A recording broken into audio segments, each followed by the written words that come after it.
लखनऊ में गिरधारी नाम का एक चौकीदार रहता था।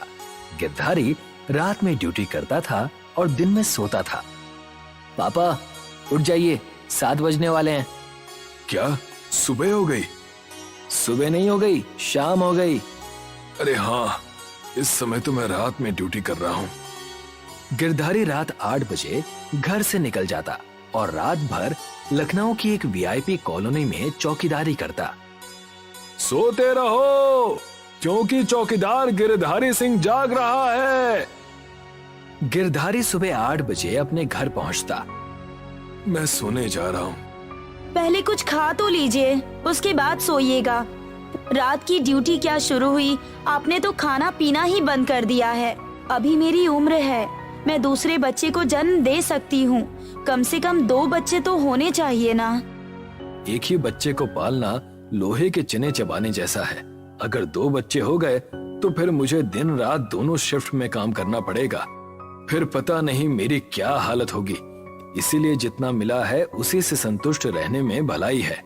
जनसंख्या तो तुम देख ही रही हो, पैर रखने की भी जगह नहीं है पृथ्वी पर। दीपक कहाँ है? छत पर है, 4 नए गमले लेकर आया है, पौधे लगा रहा है। गिरधारी के बेटे दीपक को पेड़ पौधों से बहुत प्यार था। उसने छत पर 50 गमले इकट्ठे कर लिए थे। दीपक, तुम पढ़ाई लिखाई कुछ करते नहीं और पूरी छत को पौधों से भर रखा है। कुछ दिनों बाद छत पर पैर रखने की भी जगह नहीं बचेगी। पापा, आप कोई छोटा सा प्लॉट खरीद लीजिए ना। गमले में पौधे बहुत बड़े नहीं हो पाते। मुझे धरती में पौधे लगाने हैं। बेटा, अगर प्लॉट खरीदने के ही पैसे होते तो हम अपना मकान ही अच्छा करवा लेते। तुम अपनी पढ़ाई लिखाई पर ध्यान दो। तुम्हारा सारा टाइम इन पौधों की देखभाल में निकल जाता है। पेड़ पौधों में कुछ नहीं रखा है। अगर पढ़ाई करोगे तो कामयाब बनोगे, पैसे कमा पाओगे, अमीर बन पाओगे। अगर तुम फेल हो गए तो 1 क्लास की फीस बार बार देने के लिए मेरे पास रुपए नहीं है। अब नीचे जाकर किताब लेकर बैठो। एक दिन पड़ोस में रहने वाली एक लड़की गिरधारी के घर आई। अरे रचना बिटिया, तुम? हाँ चाची, दीपक मेरी सहेली की एक किताब चुरा लाया है। किताब चुरा लाया है?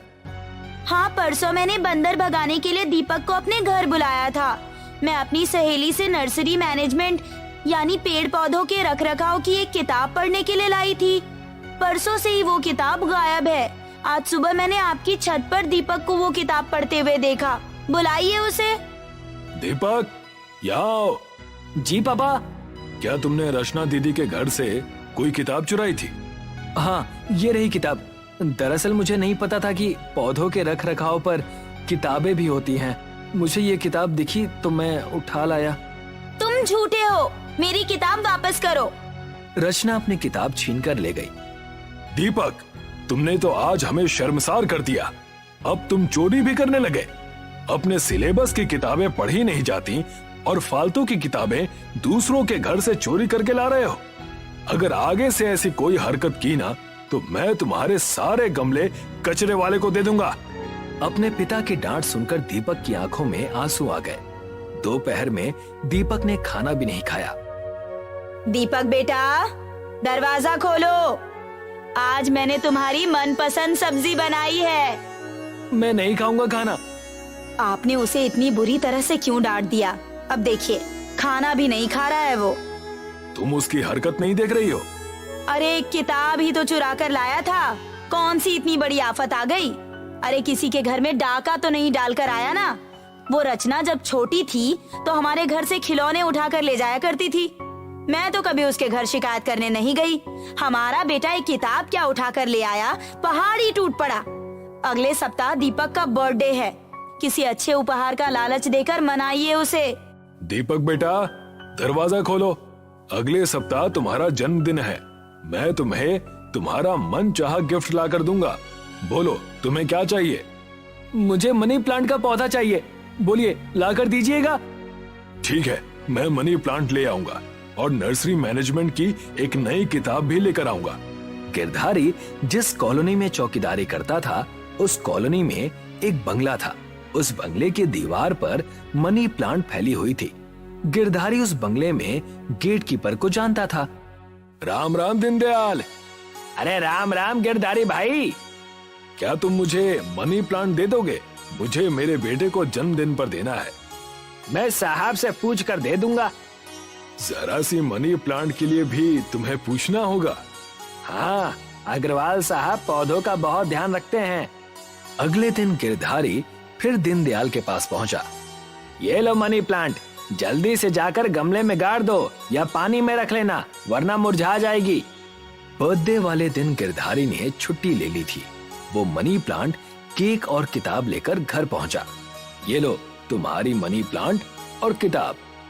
रात में जब दीपक सो गया तो काजल ने गिरधारी से कहा, आज मैं आपको कुछ बताना चाहती हूँ, धैर्य से सुनिएगा, विचलित मत होइएगा। दीपक मैथ के टेस्ट में फेल हो गया है। उसका पढ़ाई में बिल्कुल मन नहीं लगता। आप नर्सरी का कारोबार शुरू करने में उसकी मदद कीजिए ना। क्या तुम पागल हो गई हो? उसने तो अभी 12th भी पास नहीं की है। उसे पेड़ पौधों के बीच रहना बहुत अच्छा लगता है। हमें जबरदस्ती उसे स्कूल की किताबों में सिर मारने पर मजबूर नहीं करना चाहिए जी। बहुत सारे लोग पढ़ लिख कर कोई नौकरी हासिल कर लेते हैं और जिंदगी को बोझ की तरह ढोते रहते हैं। मैं नहीं चाहती कि मेरा बेटा भी ऐसा करे। उसकी खुशी मेरे लिए सबसे ज्यादा जरूरी है। मेरे मौसा का श्यामगंज वाले रोड पर खेत है, मैं उनसे बात कर लूंगी। उस रोड पर नर्सरी खुलवा दीजिए उसके लिए। अगले दिन जब काजल और गिरधारी ने दीपक को नर्सरी के विचार के बारे में बताया तो दीपक बहुत खुश हुआ। आप दुनिया के सबसे अच्छे माता पिता हैं। ज्यादातर माता पिता चाहते हैं कि उनके बच्चे जीवन में संघर्ष करके आगे बढ़ें। ऐसे बहुत कम माता पिता होते हैं जो बच्चों की खुशी के हिसाब से उन्हें अपना करियर डिसाइड करने दे। दीपक ने अपने 50 गमलों से नर्सरी शुरू की। अपनी मेहनत से उसने कुछ ही महीनों में 200 पौधे कर लिए।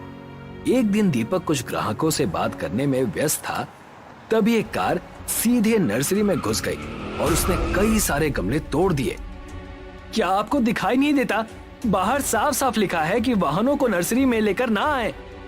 मेरा नाम हरे कृष्ण अग्रवाल है। मैं गंदी जगह पर पैर नहीं रखता। मेरे 1 लाख के जूते गंदे हो जाएंगे। तुम्हारी नर्सरी में कई जगह कीचड़ है। आपने मेरे कई सारे गमले तोड़ डाले। इतना अकड़ने की जरूरत नहीं है। बोलो कितने रुपए मैं तुम्हारे मुंह पर मारूं? और मुझे कुछ पौधे भी चाहिए। सबका बिल जोड़ के बता दो। मैं आपको पौधे देना तो नहीं चाहता, लेकिन मेरी माँ ने सिखाया है कि ग्राहक भगवान समान होता है, इसीलिए मैं बस अपना कर्तव्य निभाऊंगा। दीपक ने सारे पौधे हरे कृष्ण की कार में रख दिए। 3000 रुपए हुए आपके। 3000 तो मैं ऐसे ही भिखारियों को दान कर देता हूँ। ये पकड़ो। हरे कृष्ण ने दीपक की तरफ पैसे फेंक दिए। आपको बात करने की जरा भी तमीज नहीं है। तमीज दिखाना छोटे लोगों का काम है। मेरी शहर में सबसे बड़ी बेकरी है जिसका नाम है कृष्णा बेकरी। शहर में सबसे ज्यादा बर्थडे केक मेरे बिकते हैं। तुम जैसे 20 नौकर काम करते हैं मेरे यहाँ। इस कार की कीमत 30 लाख रुपए है। मैं क्यों तमीज से बात करूं तुमसे? हरे कृष्ण ने कार बैक की ओर तेजी से मोड़कर चला गया। ये वही हरे कृष्ण अग्रवाल था जिसके घर से मनी प्लांट लाकर गिरधारी ने दीपक को दी थी। दीपक उस दिन घर पहुंचा तो उसकी आंखों में आंसू थे। क्या हुआ दीपक, आज तुम इतने उदास क्यों हो? माँ, क्या तमीज दिखाना केवल छोटे लोगों का काम है? नहीं बेटा, ये तुमसे किसने कह दिया? दीपक ने अपनी माँ को सब कुछ बताया।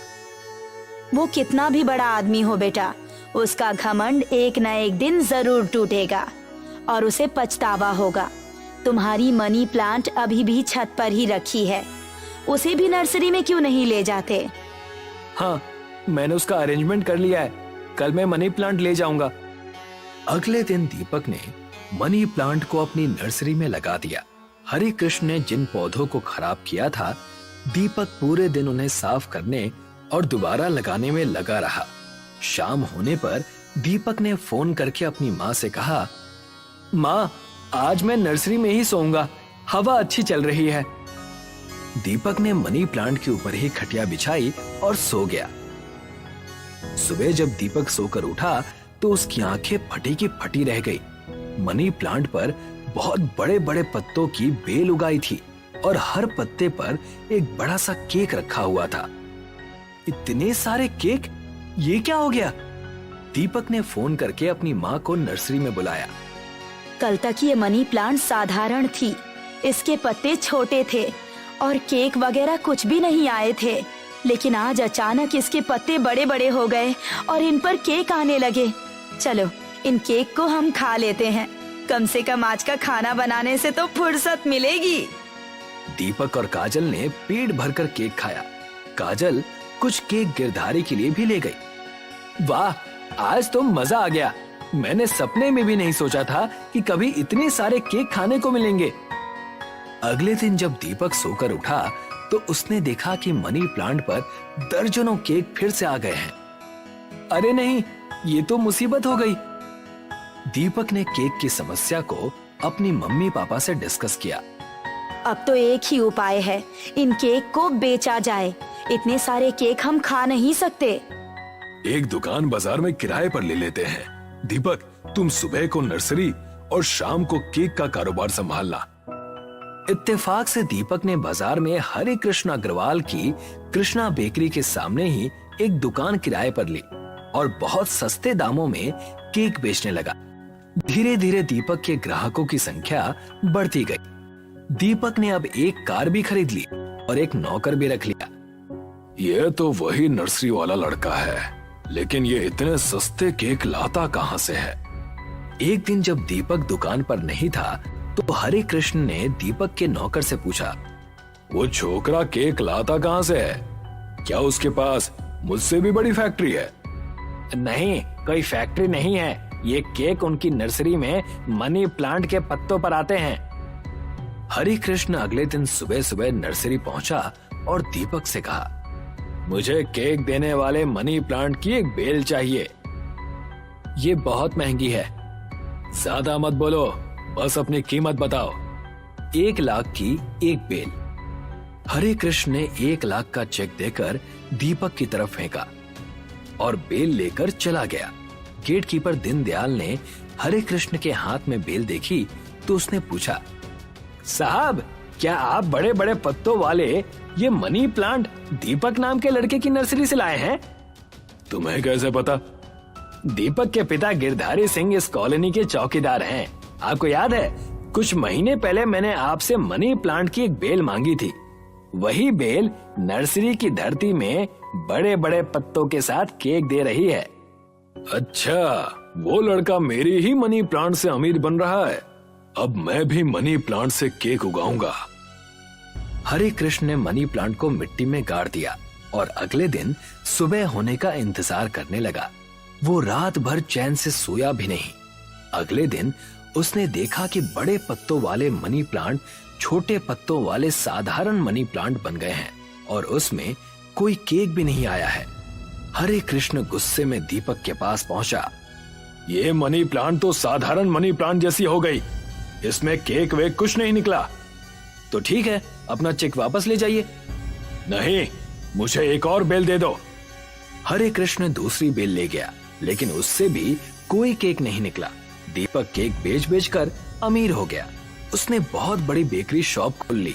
हरे कृष्ण की सेल इतनी गिर गई कि उसे अपने सारे नौकर हटाने पड़े। वो अकेला ही दुकान में रह गया। ये लड़का मेरी मनी प्लांट से अमीर बना है, मैं इसकी पूरी नर्सरी को तबाह कर दूंगा। हरे कृष्ण एक रात रोलर लेकर नर्सरी में घुस गया और सारे गमले तोड़ने लगा। लेकिन जैसे ही उसने मनी प्लांट के ऊपर रोलर चढ़ाया, मनी प्लांट के पत्ते किसी सांप की तरह रोलर को लपेटने लगे। धीरे धीरे मनी प्लांट ने हरे कृष्ण के पूरे शरीर को लपेट लिया। मनी प्लांट की बेल हरे कृष्ण का गला घोटने लगी। मुझे छोड़ दो, मुझे छोड़ दो। मुझे याद आ गया, ये सब मेरे ही कर्मों का फल है। मैं इतना घमंडी हो गया था कि मैंने दूसरों को इंसान समझना ही छोड़ दिया था। हे मनी प्लांट, मुझे माफ कर दो। अब मैं कभी किसी का दिल नहीं दुखाऊंगा और सबका सम्मान करूंगा। तब मनी प्लांट हरे कृष्ण के शरीर से हटना शुरू हुई और हरे कृष्ण की सांस में सांस आई। अगले दिन हरे कृष्ण ने दीपक से हाथ जोड़कर माफी मांगी और टूटे हुए गमलों के पैसे देकर चला गया। ललित एक बड़ी बेकरी में काम किया करता था। वो केक और बिस्किट्स बनाया करता था। सर चॉकलेट केक्स तैयार है, अब बटर स्कॉच पेस्ट्रीज तैयार करूं? अरे नहीं नहीं, आजकल बटर स्कॉच पेस्ट्रीज की डिमांड कम हो गई है।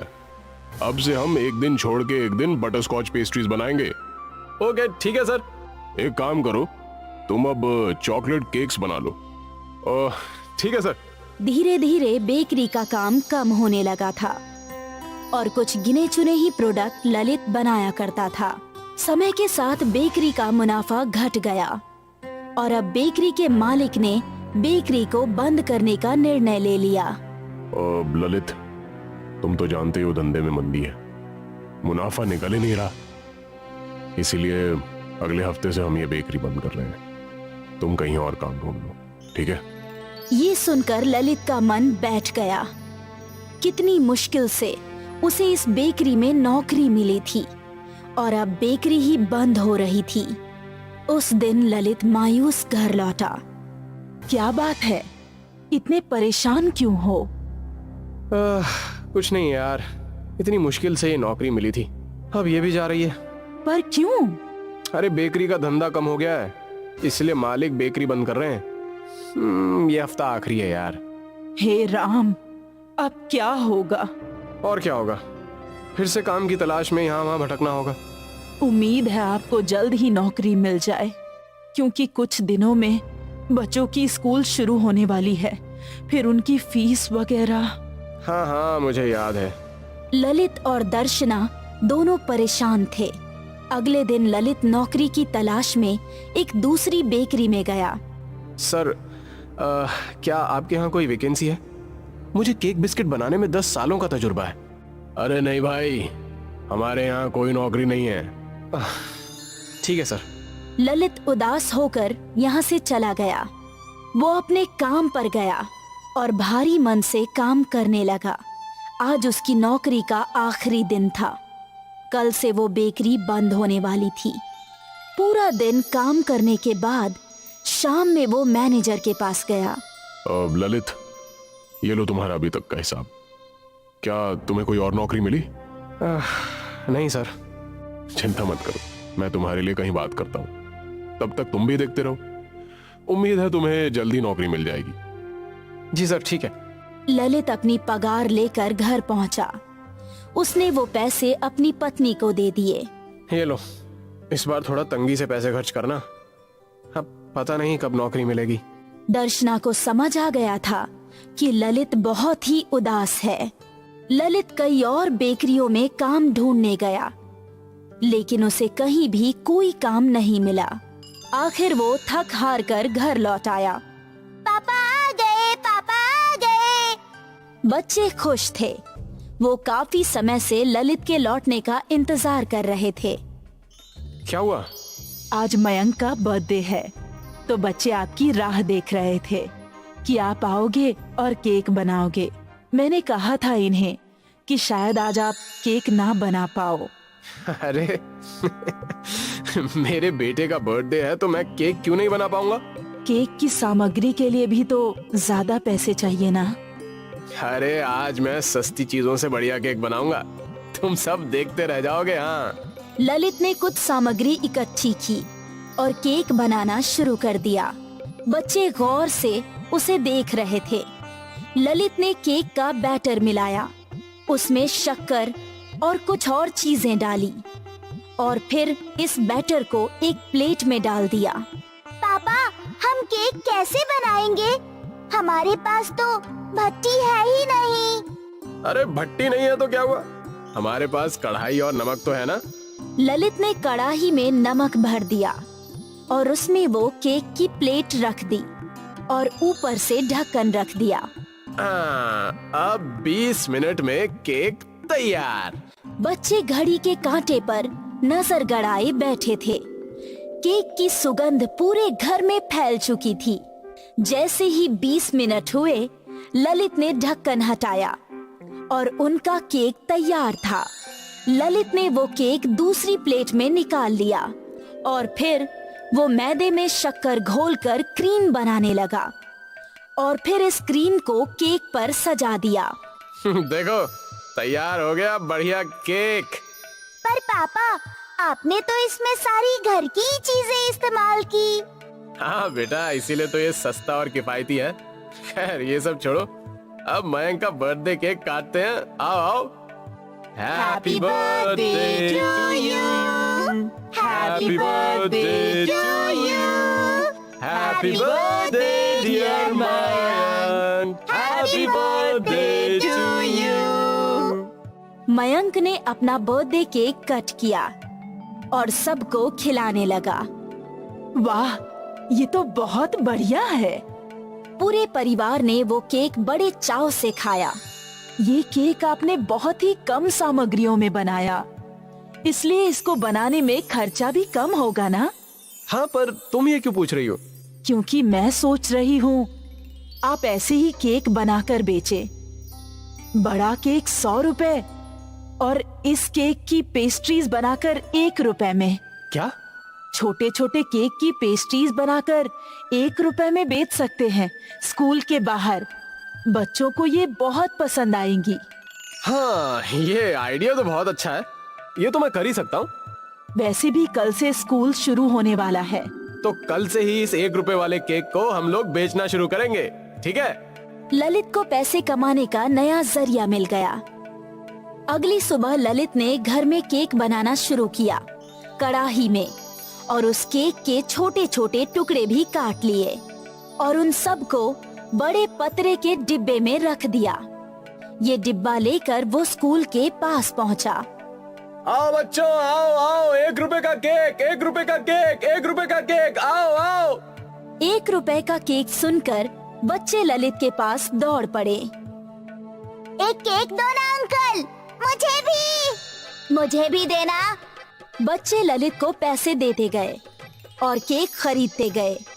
कुछ ही मिनटों में सारा का सारा केक खत्म हो गया। ललित ने काफी पैसे इकट्ठे कर लिए थे। वो खुश था। अगले दिन उसने ज्यादा केक बनाया और वो केक भी हाथों हाथ बिक गए। फिर ये सिलसिला चलता रहा और देखते ही देखते ललित ने अपनी खुद की बेकरी खोल ली। उसके 1 रुपए वाले केक ने उसकी जिंदगी को नया पड़ाव दे दिया। कहाँ वो नौकरी की तलाश में था और कहाँ अब उसकी बेकरी में दूसरे लोग नौकरी कर रहे थे। ये पूरा सफर बस 1 रुपए वाले केक की वजह से तय हुआ। 1 रुपए वाला केक ललित की सफलता का रास्ता था।